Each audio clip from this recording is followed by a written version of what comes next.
G'day, g'day. It's Nick here and welcome to Wicked Wildlife. And of course, this big old hunk of trouble is Boo, our bare-nosed or common wombat. Now, Boo hasn't been in a video on the channel for quite a while now, so recently we put the feelers out to our Patreon supporters, our YouTube and Facebook friends, to find 10 questions about wombats that you guys want answered. So in this video, we're answering 10 of your wombat questions. So stick around, guys. So number one, Valerie wants to know, how long is a wombat's gestational pregnancy and how long does the baby wombat or joey have to stay in the pouch? Well, wombats, of course, being marsupials, have a very short pregnancy. They're only pregnant for about 30 days before they give birth to a tiny little jelly bean looking baby. That baby crawls its way up to the pouch, attaches onto a teat and drinks milk and stays in that pouch until it's 5 months of age, when it then leaves the pouch and starts following mum around the bush. Number two, Tamara wants to know, how many babies do wombats have at a time and how long until they're independent? Well, wombats are really designed, like most of the bigger marsupials, to have single babies, one baby at a time. They are capable of having twins, it's been recorded, but basically there's just so much space in the pouch for a really big baby. They can't ride around on mum's back like a possum can. So usually they give birth to one. If they give birth to two, more often than not, only one's going to survive. As far as how long until they reach independence, these guys are weaned at about 15 months of age in the case of bare-nosed or common wombats, and they'll follow mum around for another couple of months. At 18 months of age, a year and a half, they're going to become independent and find a little territory and a burrow of their own. Number three, Dana wants to know, has Boo ever dug out and escaped from her enclosure? Now, no, she hasn't. She certainly does do an awful lot of digging. And there's a video on our channel from a couple of years back now of when we built Boo's enclosure, and you'll see it's pretty wombat proof. What we've done is we've taken all the soil out for about 2 feet deep, put chain mesh in, and then put soil back over the top. So the idea is she can dig, she can be a wombat, but she can't dig out, and she can't dig a sort of deep burrow. And the reason we don't want her to do this is in captivity, if we need to get to her because she's sick or we need to use her for an educational display, we need access to her. And if she's underground, we just can't do that. So she's got a big above ground burrow, but she can dig a hole. She can root and look for carrots and things that will bury out in the dirt from her from time to time. But no, she's never been able to dig out of her enclosure, luckily for us. Number four, Sally wants to know, how much does Boo weigh and does she still like carrots? Now, yes, Boo certainly still loves her carrots. And she has grown an awful lot since she first arrived. When Boo came to live with us, she was about 4 kilos in weight, about the size of a football. Today, Boo weighs 25.5 kilograms. So she's not really considered a big wombat, but she's more than 20 kilograms heavier than the day that she arrived. These guys are capable of reaching well over 30 kilograms in weight, but Boo is now a 25 kilogram wombat. Number five, Charlotte and Talia want to know, do wombats have good eyesight? Now the answer is no, wombats don't have great eyesight, and for a couple of reasons. These guys are of course nocturnal, but a lot of nocturnal animals do see well in the dark. But for a wombat, these guys, it doesn't make sense to have really big eyes like a possum or an owl or something like this, because they spend so much of their life digging that their eyes are going to get filled with dirt. On top of that, they spend so much time underground that there's just not a lot to see. So wombats have quite small eyes and not very good eyesight at all. What they do rely on is their other senses, their sense of smell and their sense of hearing. And that, of course, leads to number six. Ada wants to know, do wombats have good hearing? And wombats do have very good hearing. And it's worked for them for a very long time, getting around the bush at night time, things like this. Unfortunately, there's one situation in today's age that it doesn't help them. And this is on the roads. You see, wombats are notorious for getting halfway across the road and getting the deer in the headlights look, staring at a car as it hurtles towards them. Some people say, they think they're so tough that they're not even going to move out of the way of the car. What's actually happening is, because they don't have good eyesight, they get halfway across, they hear something coming, and their first reaction is to stop and listen.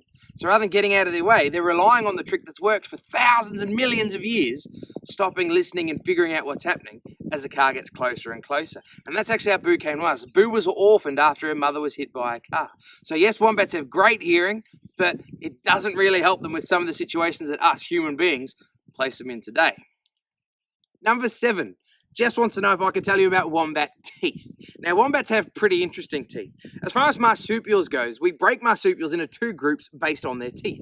There's the polyprotodonts, which means many types of teeth. So things like bandicoots and Tasmanian devils. Then there's the diprotodonts, which means two types of teeth. So this is things like kangaroos, koalas, and wombats. And wombats, of course, diprotodons. The two types of teeth they have is molars. They've got 20 molars and premolars put together, and they've got 4 incisors, the front ones. So only 2 real types of teeth, molars and incisors, which works really well for their diet.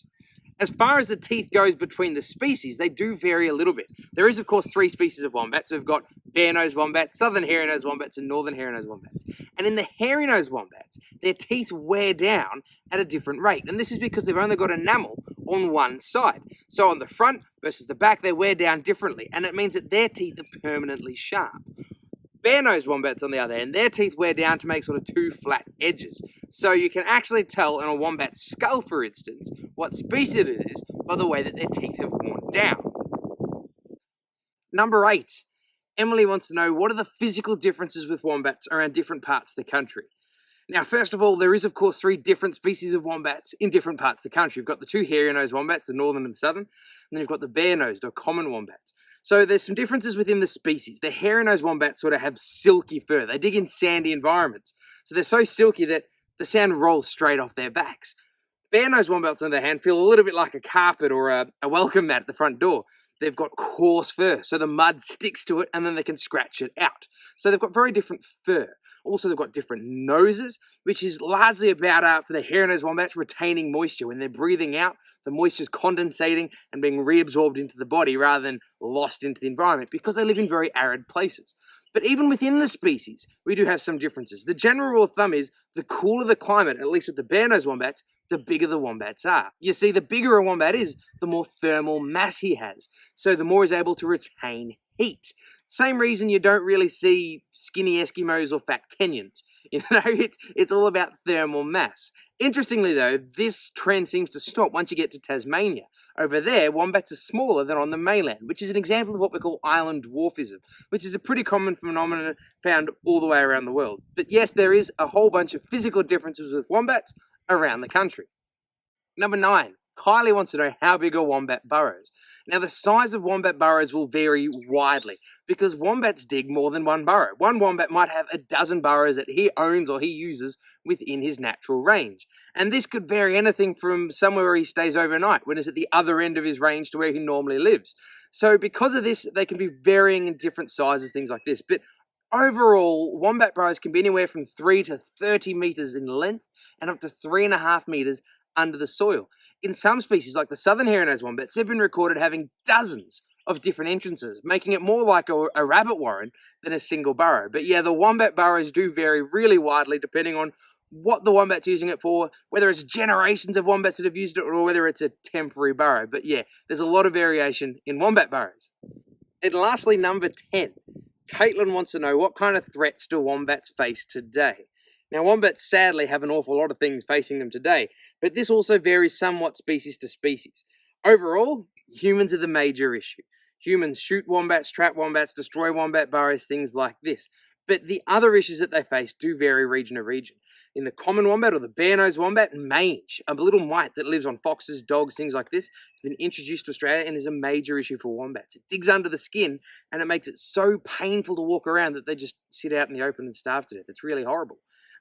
In inland parts of Australia, like the northern hairy-nosed wombat, they're all in a fenced reserve, but one of their major issues is an introduced weed, buffel grass, which is less nutritious than the native grasses, but it makes great cow fodder. Unfortunately, it outcompetes their native grasses. So altogether, everything from cars to shooting to burrow destruction to introduced grasses, all kinds of things are issues that wombats face today. So we're lucky that they're still around, but they're certainly an animal that needs a fair bit of attention and monitoring.